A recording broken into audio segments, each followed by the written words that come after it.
Gareth stood under an awning watching the crowded street. Each narrow sidewalk and every shop seemed to have people moving all about, careless of the bad weather. It rang as odd to him that no one attempted to share the space under the awning, let alone even look his direction. In lighter weather, Gareth might have steeled himself and re-entered the fray. He had a lot of shopping left to do after all, but right when he stuck his foot out, ready to walk, a fresh downpour followed a terrifying peal of thunder.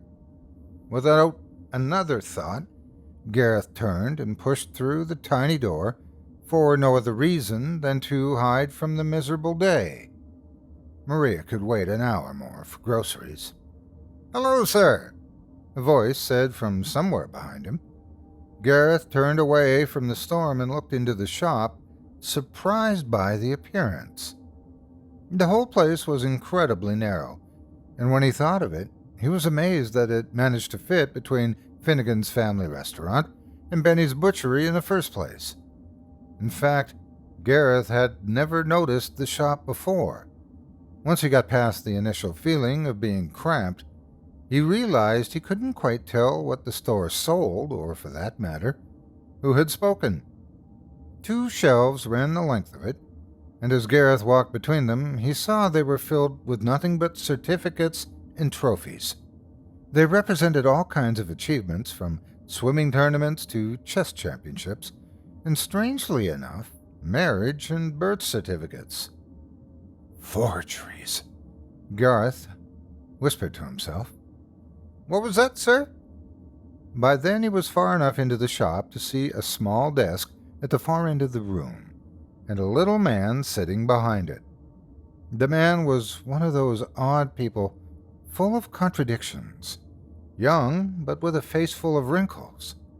He appeared stick-like, but sat with a straight back and held a steady gaze.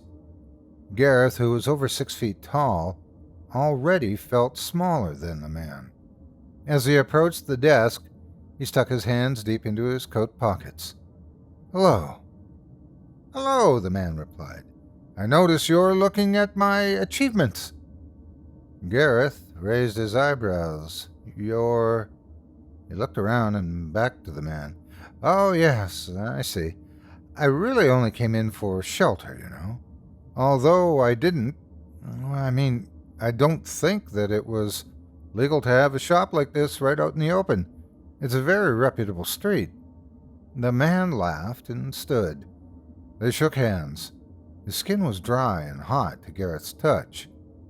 "My name is Daniel Sanvils, and while those are indeed my achievements, they are also not forgeries," he winked. "However, they do not necessarily belong to me." "I see. They are yours, but they don't belong to you." Gareth was beginning to wonder whether the man was all there. Was the rain coming down outside? He turned to check, but was drawn back to the man speaking. "I think I can help you with your problems, Mr. Cameron," Gareth said. "Gareth Cameron. Which problems exactly?" The man shrugged, laughed, and waved his hand across the many objects in front of him. "Here, pick an achievement. Any of them." Gareth stared at the different items. After a moment, he had a half-smile creep across his face. He grew worried, but the fellow didn't seem much of a threat. Suddenly, a watch stole Gareth's attention. He found himself leaning in, fast. Everything else might be a forgery, but that certainly isn't, he thought. "All right, then," Gareth said. "What's your deal? What is it you sell?" It was very curious how he made his living. Daniel Sanvils beamed as though he'd been paid a generous compliment. "Well, Mr. Cameron, I'll do what anyone with a good product does. I'll show instead of tell. If you like what you see, you can choose to buy or walk away. Although," he added, leaning over the desk, "between you and me, you'll buy. I'd bet on it." "I see," Gareth said. As far as he could tell, it was a forgery business, and in that case it was madness to associate with fake goods.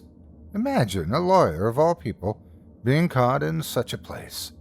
But there was no one around, and he was curious. He nodded. "Excellent," Daniel said.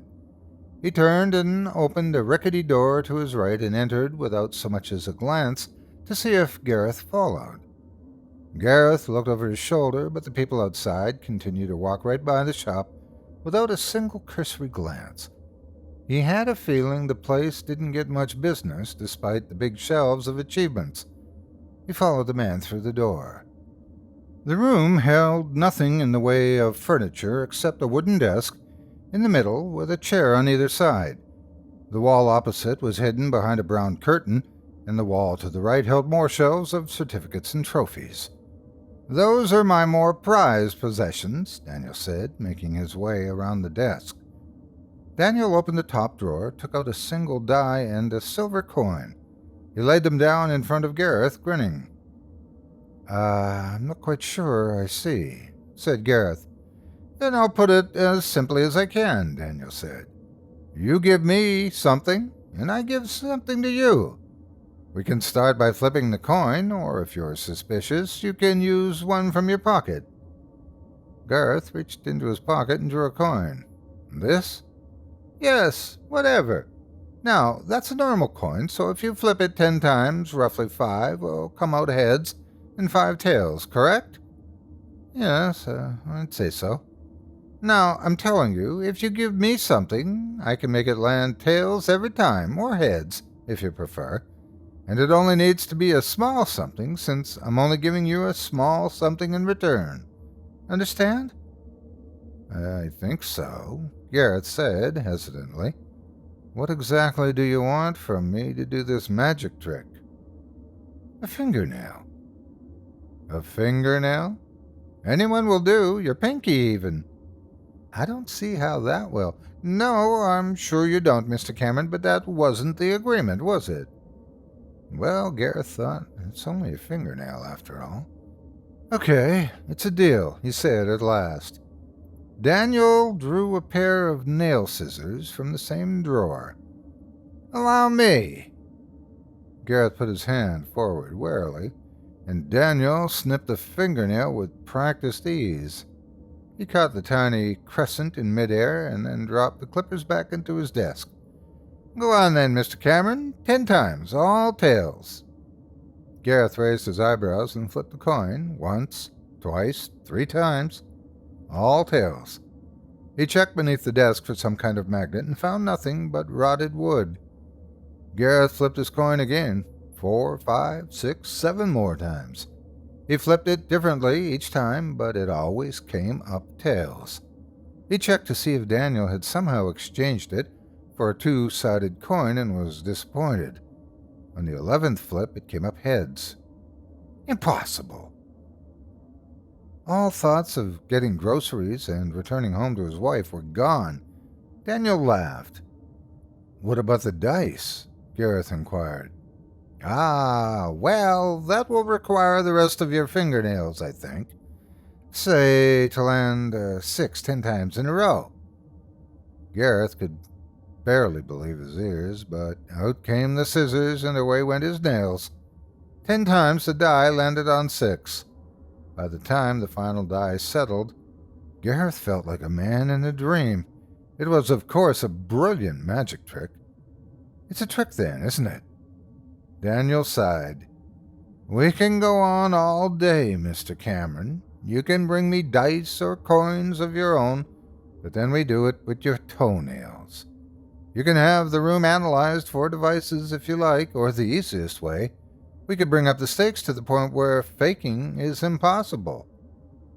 "Like what?" "Well, you tell me. You name me something you want, and I will make it happen, if you pay the price." "And what exactly is the price based on?" "Gain. The more that is gained, the more that is lost." "Ah." Gareth looked around the dusty room for ideas and found none.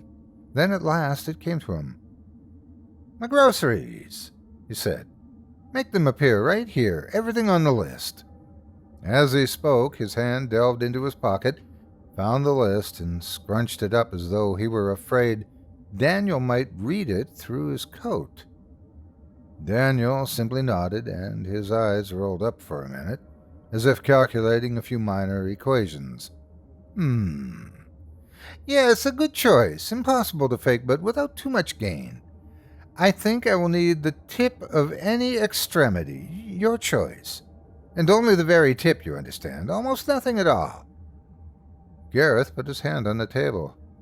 This would be the final experiment, and if it didn't work, well, he thought the tip of a finger would be worth it for the show he'd been given, bizarre as it was. Daniel whipped a scalpel from his coat pocket and took hold of Gareth's pinky.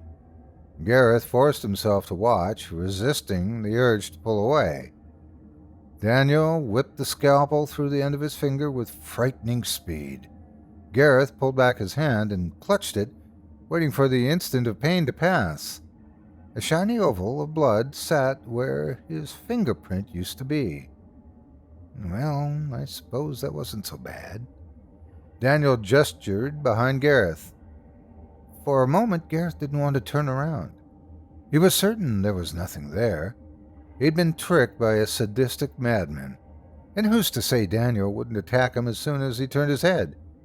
But he turned, and the groceries were there, in a neat pile of plastic bags just by the door. Breathless, he pulled his shopping list from his coat pocket and touched every item while Daniel chuckled. When Gareth was done, he shook so badly he fell back into the seat. He didn't dare take his eyes from the bags, as though they might disappear at any moment. "Are you satisfied, Mr. Cameron?" Daniel said with only the slightest hint of impatience present in his voice. Now Gareth understood the shelves in the front of the shop. They were achievements bought from this man. He must have copied them as a way to advertise. Or perhaps, he thought, so a customer could walk the shelves, choose an achievement, and buy it using a piece of himself. Gareth's mind reeled with the possibilities. The potential of what he could accomplish became overwhelming. That's it, he thought. I have it. My whole life, everything I've ever wanted, it can all be mine. In a strange ecstasy, Gareth took off his left shoe and sock, leaned back in the chair, and slammed his foot on the table. "What can I get for these?" he asked, wiggling his toes. Daniel threw his head back and clapped his hands, laughing with seemingly genuine amusement. "Now we're talking my language, sir."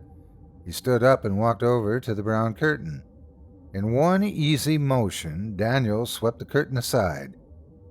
Gareth saw a surgeon's armory hanging, from pliers to cleavers, razors to bone saws, everything one would need to dismantle a human body into 1,000 pieces. For a second, Garth felt terrified, but then he remembered that this was a business deal. The man had honored everything thus far, and while he wanted his payment, what it was bizarre, and no one could say he hadn't delivered. Daniel took something from the wall that looked like a brand new pair of hedge clippers. He set the clippers on the table and folded his hands in front of him, smiling widely. "Yes," Daniel said. "There is plenty you could get with the toes on this foot, and plenty more with the whole foot. But it is better, I think, if you name your want and then I name my price." Gareth noticed how clean and new the tools seemed, gleaming in the room's dim light. "Ah, all right then," Gareth said, his mind spinning with ideas. It should be something decent, he thought, something worth toes. "You must keep in mind, Mr. Cameron, that I have been quite lenient with my prices so far. Not too much, but do not think you can make your life perfect with a hand or a foot." Yes, of course," Gareth nodded. It was sensible, after all. Didn't all salesmen do that? A test drive before you paid for the real thing?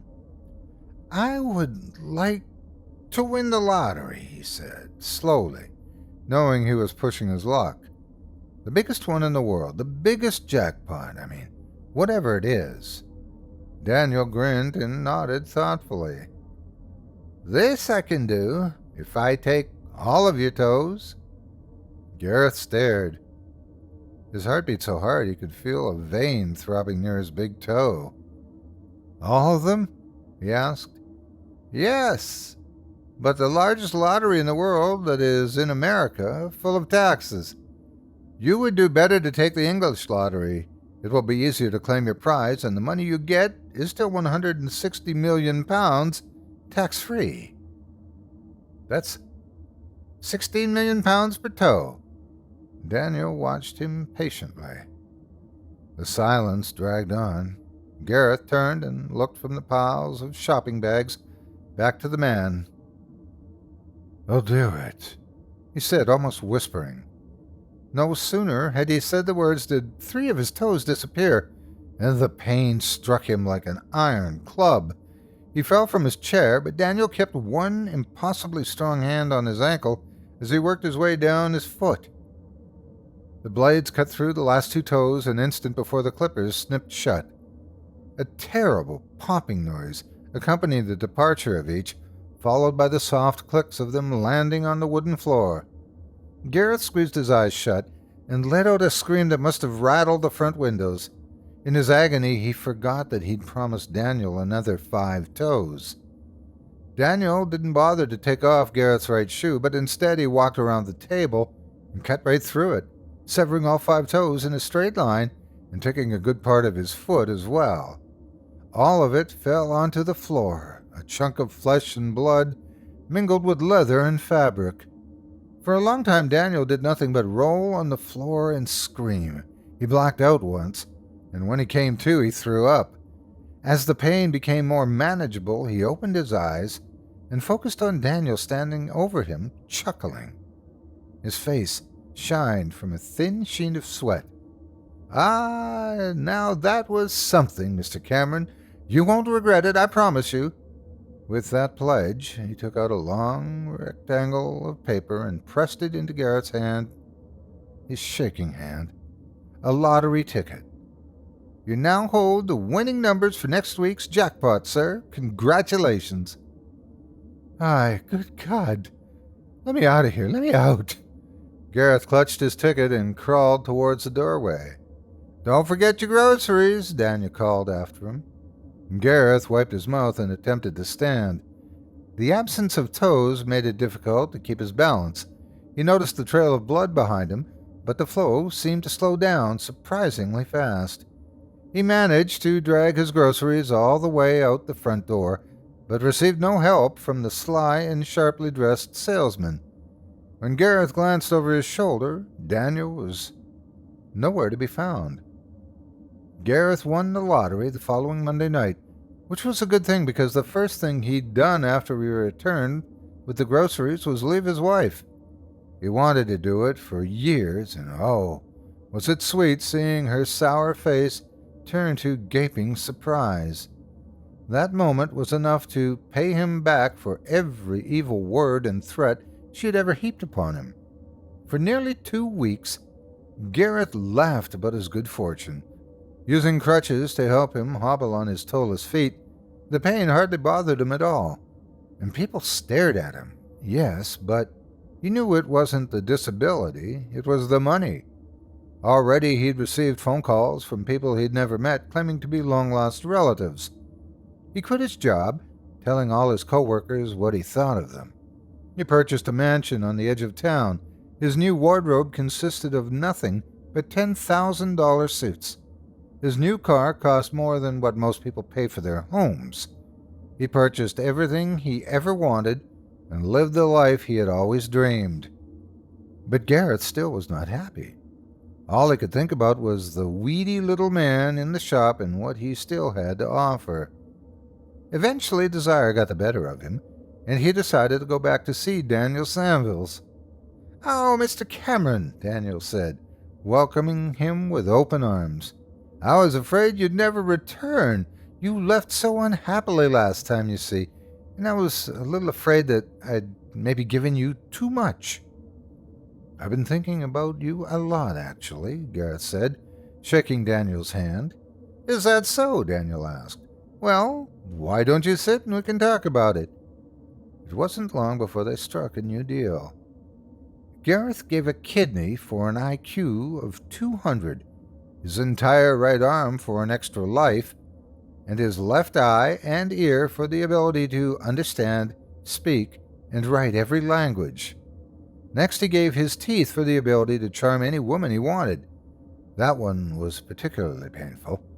The worst part of the entire process was the enjoyment Daniel seemed to have while working with pliers. He shrieked with laughter all the while, dancing around a half-conscious Gareth. He spent most of his left leg on eternal wealth and gave his right for the ability to fly. Who needs legs when you could fly anyway? That one, Daniel told him, would take 3 days to take effect, just like the language skills and irresistible charm. They were all powerful abilities, he explained, so it would take some time. At last, Gareth had enough. Daniel propped him up in the far corner of the room, his right side, what was left of it, pressed up against the window. Blood pooled everywhere, but still he felt fine. That, Daniel assured him, was part of the deal. You felt the pain, but the damage quickly healed. Dead customers are not likely to come back after all, Daniel smiled. Gareth suffered plenty of pain, and with each throb of agony, he knew he made the right choice. Nothing in the world could stop him. His life was made. In a matter of weeks, he would become the most powerful man alive, the richest, and the most charismatic. He watched Daniel wipe the bloody tools clean and placed them back behind the brown curtain, humming as he went. When he finished, he walked over to Gareth and shook his left hand heartily. "Well, Mr. Cameron," he said, "it's been excellent doing business with you. 3 days from now, the more extreme of your requests will be granted, but the others you possess as of this very second." Gareth grinned back at Daniel, fresh blood streaming down his chin. "Thank you, Mr. Sanville. Can't wait." What Daniel didn't know was that Gareth was going to have most of what he'd lost replaced with expensive modern devices. And then what had he really lost? Even arms and legs could be replaced with machines. Yes, it will be brilliant," Daniel agreed. "Just be patient. Here, you can rest in my shop until the effects come into play. Just sleep a while, and when you wake, the world will be yours." Gareth smiled gratefully, muttered another thank you, then fell fast asleep. He dreamed he traveled the earth, rich and famous. He experienced every delicacy, every adventure that the world had to offer. He dreamed of becoming a president, of stopping wars, and of becoming a legend. When he woke, he saw a long rectangle of gray sky above him. He sat up with much difficulty, using his stump to push himself against the wall. On either side were 2 moldy walls, an alleyway. Gareth frowned. It was all very well if Mr. Sanville hadn't wanted him lying in his shop, but had he really had to dump him like trash? He crawled like a lopsided tortoise to the end of the alleyway, disgusted by his surroundings. Mold and garbage, he thought as he pushed along. All he needed was to flag down a taxi and get back to his mansion. Lucky, all of the bleeding had stopped, and his wounds proved to be healed. But when he reached the pavement, he realized that no taxi would pick him up in his current state. Everyone who saw him crossed the road or completely turned around and walked the other way. Gareth tried asking a man for help, but his lack of teeth rendered the words incomprehensible. The other man stared ahead and walked past, but not before dropping a few coins at his feet. Fool, Gareth thought. I'm infinitely rich, not a damn beggar. When he turned back to the alleyway, his heart nearly stopped. Benny's Butchery sat on one side, and Finnegan's Family Restaurant on the other. He was right where Mr. Samuels had left him, only the shop had vanished. Gareth wondered how long he'd been asleep. Obviously less than 3 days, since he couldn't fly yet. He still had infinite wealth, a second life, and an IQ of 200. He just needed to get back to his mansion. But no one would help him. For 3 days he kept to the alleyway, begging and snatching the discard from Benny's and Finnegan's dumpsters, and wanting for his powers to arrive. His mind traveled to the things he would do when he received what he had paid for. The first step would be having a shower, then a good meal. Then he'd charm a woman or two. The thought made him laugh. The third day came to an end. So did the fourth, and then the fifth. The truth settled in and he began to beg in earnest. Gareth remained in the alley, waiting for Daniel Sanville to come back and give him what he was owed. If you paid him enough coin and had a good ear for his toothless speech, you might hear a decent story in return. It's not a likely story, maybe, but it's a good one, and it even has a moral. Quit while you're ahead, Gareth would say. A few fingers or O's, and then Eve forever. If you can do that, the world can be yours. Thank you so much for taking time out of your day to listen to this story in its entirety. If you've enjoyed what you've heard and would like to support me and my efforts, hit the like button and do not forget to subscribe and turn on notifications today. And please share this video with everyone on your social media. With just a few clicks, you can help this channel grow and reach new listeners. You can also support me by subscribing to my podcast, Scary Stories Told in the Dark, with dozens of episodes available now. Visit simplyscarypodcast.com for more details today. For exclusive, ad-free extended episodes of my program, including stories you won't find here on YouTube, visit chillingtalesfordarknights.com/join and sign up as a patron today or pick up a season pass for my show. Lastly, if you'd like to contribute directly, you can support me with donations at patreon.com. Just visit patreon.com/Otis Jiry. That's patreon.com/OTISJIRY. Thanks again for listening and for your support. Have a great day, and God bless you.